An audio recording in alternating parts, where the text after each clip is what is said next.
आज सभी लोग इंग्लिश बोलना और लिखना चाहते हैं और क्यों ना चाहें, क्योंकि English has become a language of whole world and we can economically grow by learning English language because all the innovations and higher science all are in English. So people, if you want to learn English, to join my channel English with Rajendra sir. Welcome all of you on my YouTube channel. I am Rajan Singh and I will teach you here how to write correct English and how to speak English fluently.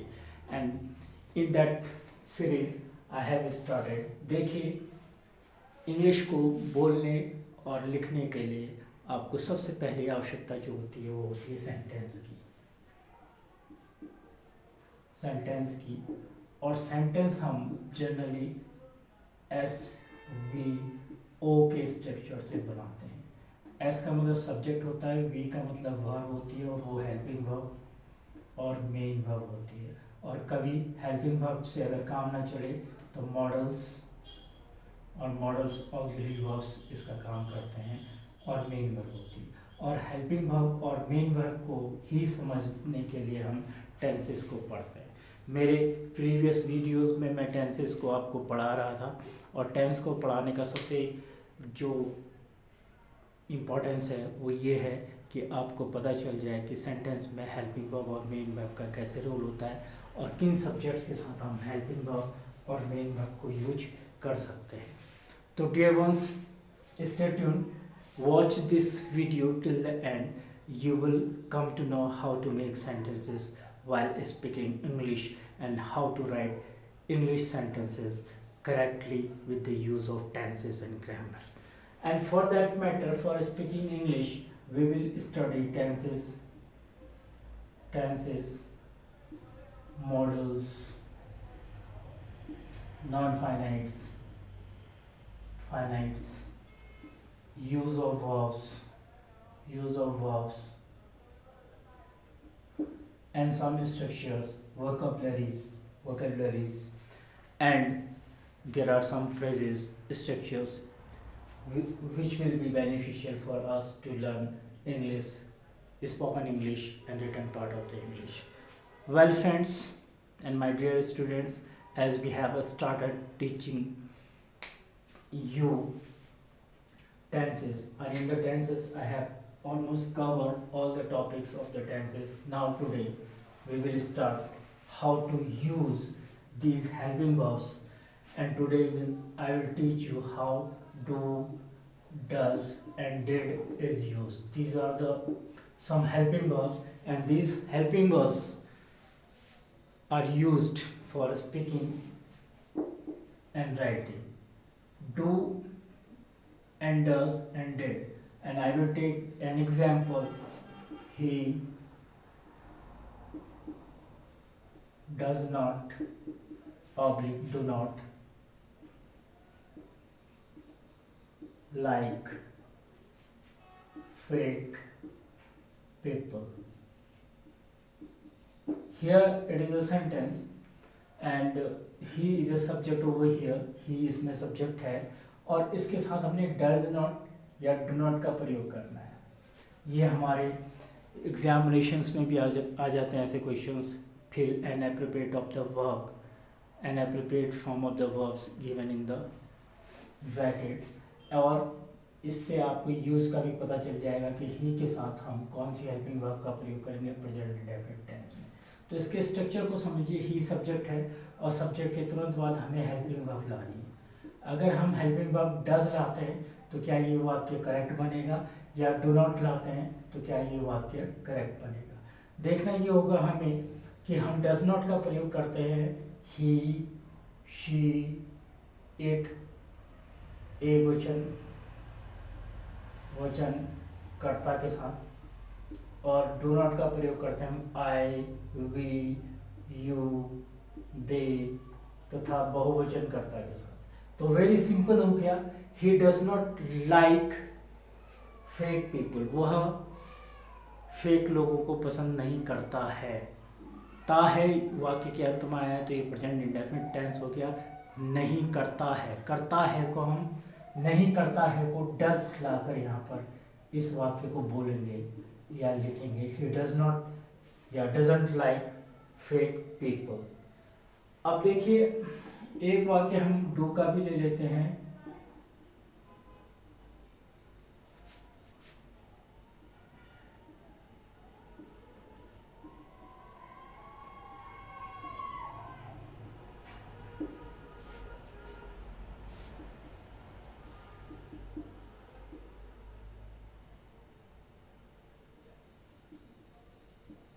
We do not या does not. There is a question which can be asked in the written part of the examination, or if you want to speak in English and you are having a subject we and you are talking in present indefinite tense कि we do not invite him, हम उसे invite नहीं करते हैं। ता हैं, ती हैं, ते हैं, ये प्रेजेंट इंडेफिनिट के अफर्मेटिव नेगेटिव सेंटेंस है ये। तो नेगेटिव सेंटेंस में ता है, ती हैं, ते हैं, नहीं के साथ आ रहा है। तो वी के साथ हमको कौन सा सब्जेक्ट यूज़ कर, सब्जेक्ट के साथ वी के साथ हमको कौन सी हेल्पिंग वर्ब यूज़ करनी है। तो वी के साथ हम डू नॉट का प्रयोग करते हैं। तो यहाँ पर आ जाएगा we do not invite him. So these are the sentences of do and does, and it is very much clear to you people कि we use does not with he, she, it, and do not with I, we, you, they, and the plural subject. And one sentence of did.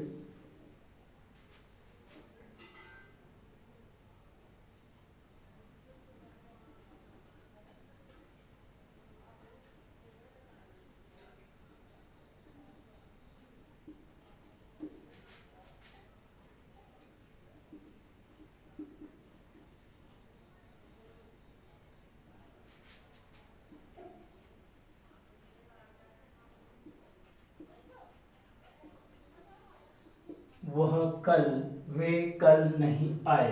तो वे they do not या did not come yesterday. तो यहाँ पर yesterday हमने कल नहीं आए, past के हमारे पास बात हो रही है और आपको फिलअप करना है डू नॉट या डिड नॉट को में से एक को। डू नॉट जो कि प्रेजेंट में होता है, प्रेजेंट इंडेफिनिट में होता है। तो डू नॉट यस्टरडे के साथ तो डू नॉट का हम प्रयोग करेंगे ही नहीं। तो यहाँ पर क्या आ जाएगा did not. They did not come yesterday, वे कल नहीं आए। तो this way we will make a sentence while speaking और writing with the use of do, does, did. Now the another helping verb is, if we are talking about the indefinite, so we will have a will and shall now. These are the helping verb of future indefinite tense, and we will is used with all subjects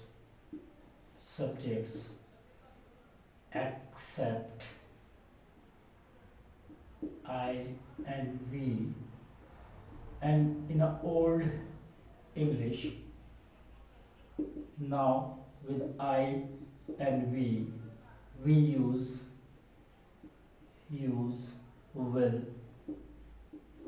the all subjects.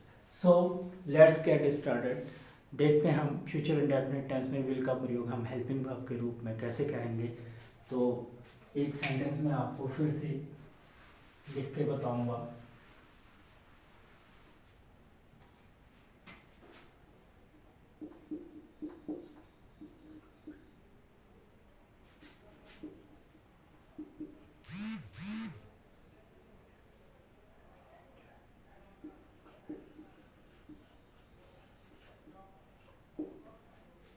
We will यहाँ पर helping verb के रूप में use होगी या shall use होगी, ये आपको निर्धारित करना है। If you are writing English और यू कैन यूज वी के साथ शैल, क्योंकि आई तथा वी के साथ लिखते समय करेक्ट यूज अगर आपको करना है तो आप शैल यहाँ पर लिख सकते हैं। अन्यथा if you are talking and you are speaking something else, तो you can use we will. We will enjoy tomorrow. Why you are using will over here? Because here tomorrow is telling us about the future course of action. So we shall enjoy tomorrow. Yeah, we will enjoy tomorrow. Both way you can write and speak this sentence. दूसरा, if you come, I will help you. If वाली clause में तो कभी भी will का प्रयोग नहीं करते हैं. I have seen many speakers and very fluent speaker, they say if you will I will help, if you will come I will help you, but not in a if clause. If clause में will का प्रयोग नहीं करेंगे. यदि तुम आते हो तो आई विल हेल्प यू, मैं तुम्हारी मदद करूँगा, वो सबऑर्डिनेट क्लाउज में उसका प्रयोग करेंगे. इफ वाली क्लाउज में इफ यू विल कभी भी नहीं होगा, वो ग्रामेटिकली इनकरेक्ट है. तो आप यूज़ करेंगे किसका, सेकंड क्लाउज में विल का, आई विल हेल्प यू. तो आई के साथ हम शेल का प्रयोग भी करते हैं, लेकिन मैंने आपको बार बार एम्फसाइज करके रिपीटेडली मैं आपको बता रहा हूँ कि ओल्ड इंग्लिश में हम आई के साथ शेल का प्रयोग करते थे. Now in this modern days we are not using shall while speaking, so we can say I will help you over here. तो this way will is used. अगर आप कहोगे कि मैं कल क्रिकेट खेलूंगा, तो कहोगे I will play cricket tomorrow. I will go to cinema tomorrow. I shall work with you tomorrow. तो शेल का प्रयोग मैं इसलिए कर रहा हूँ क्योंकि आई तथा वी के साथ भी शेल का प्रयोग होता है. They will definitely come to help you, they will play cricket with you, we will play some games with you. So these are the sentences where we can use will as a helping verb. So where future course of action will be depicted by us in a sentence while writing or speaking, so will and shall can be used like this. Okay.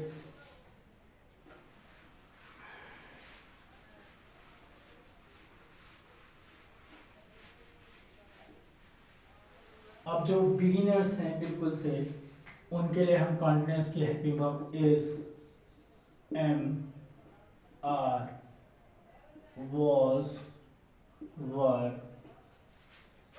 will be और shall be का,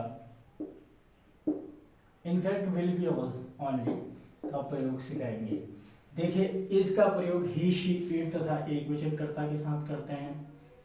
इसका प्रयोग ही, she, it, name तथा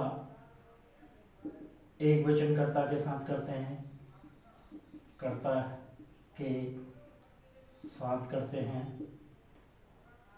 और M का प्रयोग हम आई के साथ करते हैं. और आर का प्रयोग वी, यू, दे तथा बहुवचनकर्ता के साथ करते हैं. बहुवचनकर्ता के साथ करते हैं.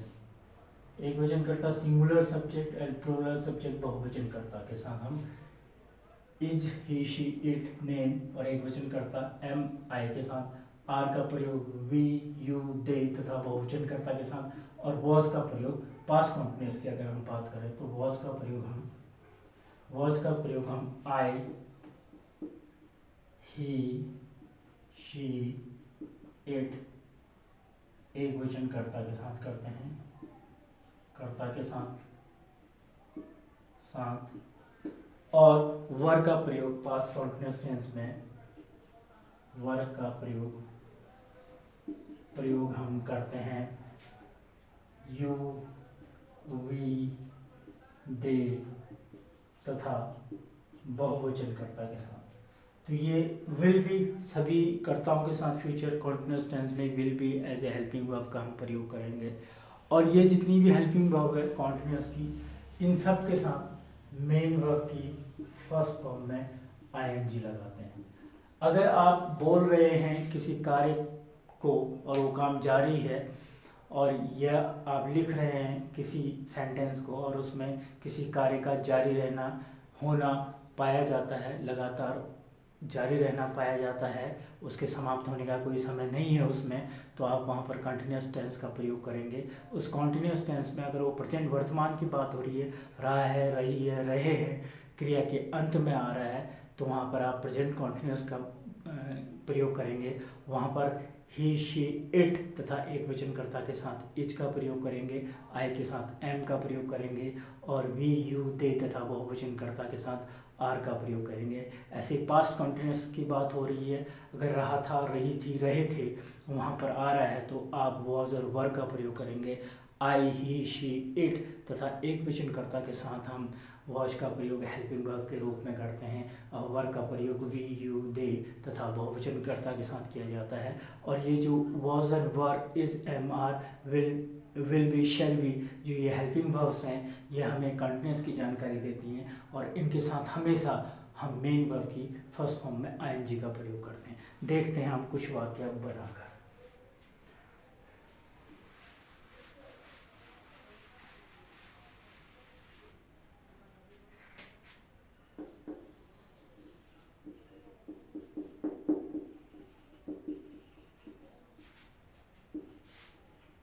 Ram is reading a book.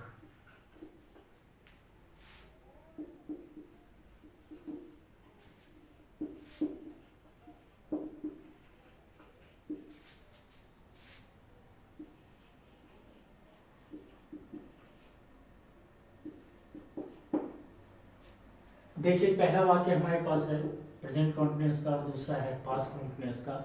तो इसमें हम आइडेंटिफाई करेंगे कि राम और दे के साथ हम किन हेल्पिंग वर्ब्स का प्रयोग करेंगे जो हमको ब्रैकेट्स में दी गई है।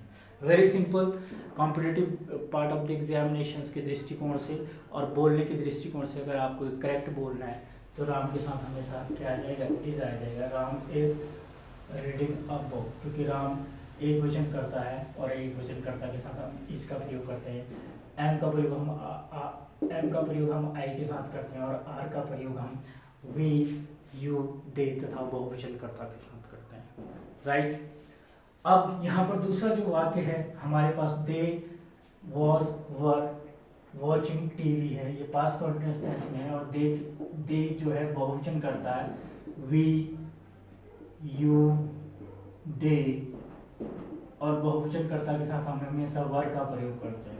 तो यहाँ पर दे के साथ क्या आ जाएगा, वर आ जाएगा।